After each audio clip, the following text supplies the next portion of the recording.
देखिए घंटे मैटर नहीं करते, कोई 17-18 घंटे हमें नहीं पढ़ना है, इतना हम पढ़ भी नहीं सकते। एक दिन पढ़ सकते हैं, दूसरे दिन नहीं पढ़ पाएंगे।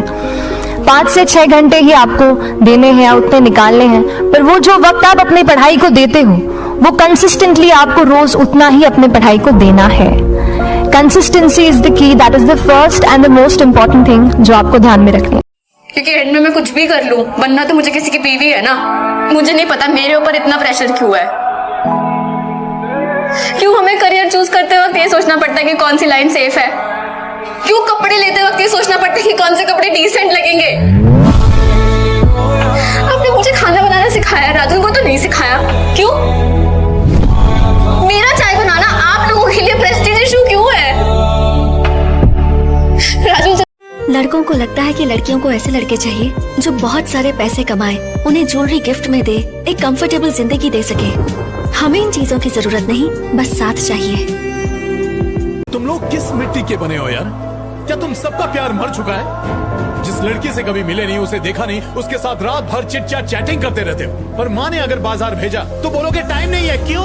क्योंकि वही तुम्हारी असलियत है। इस तरह सच का सामना करने में तुम्हारी फटती है ना। झूठे दोस्त, झूठे लोग, झूठी शान, झूठी जिंदगी, तुम्हारी तो पूरी की पूरी दुनिया झूठ की नींव पर टिकी है। इस देश में पढ़ाई लिखाई करने वालों को मिलता क्या है?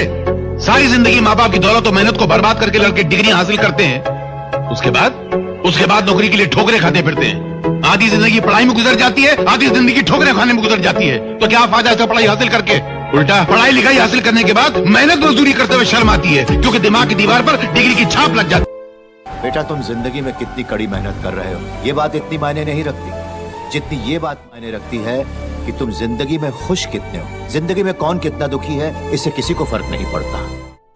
जिस घोड़े को चाबुक नहीं पड़ेगा वो कभी रेस नहीं जीत सकता है। तो जिस इंसान को कभी तकलीफ नहीं देगा भगवान, वो कभी आगे नहीं जा सकता है। वो पत्थर कभी नहीं पूजा जाएगा जिसे छीनी हथौड़ी से तराश कर एक मूर्त की मूर्ति न दी जाएगी यहाँ पर। तो आपके जीवन में अगर तकलीफ नहीं आती है तो आप आगे नहीं बढ़ेंगे। तो जिन्हें तकलीफ आती है, गरीबी आती है, समस्याएं देखने को मिलती है, पड़ोसी हंसता है, याद रखिएगा एक दिन वही लोग आपका नाम जब मेरे पास काम बहुत कम था, पैसों की तकलीफ थी, फाइनेंशियली बहुत तकलीफ भी थी मुझे, और मैं अपने बच्चों को 5 स्टार होटल में खाना खाने ले जाता था, क्योंकि बच्चों की फरमाइश थी 5 स्टार। बच्चे स्कूल, बड़े स्कूल था ना, बड़े स्कूल में 5 स्टार होटलों में जाते हैं। 5 स्टार होटल में बैठा खाना खाने के लिए, चलो ये बैठो, बच्चों ने फरमाइश की, चले। अब हम लोग एक एक चीज का हिसाब लगाते हैं। चिकन 1800, 2200, और वो भाजी का 1600, 1800, 3-4 हो गया। फिर मिठाई भी लेंगे, ये लेंगे, वो लेंगे। अरे बाप रे, मेरी वाइफ भी घबरा रही,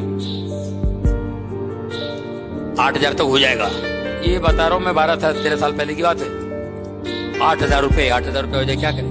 जो इंसान खुद मेहनत करके दौलत कमाने की सलाहियत न रखता हो, ऐसे इंसान के हाथ में कभी दौलत नहीं देनी चाहिए।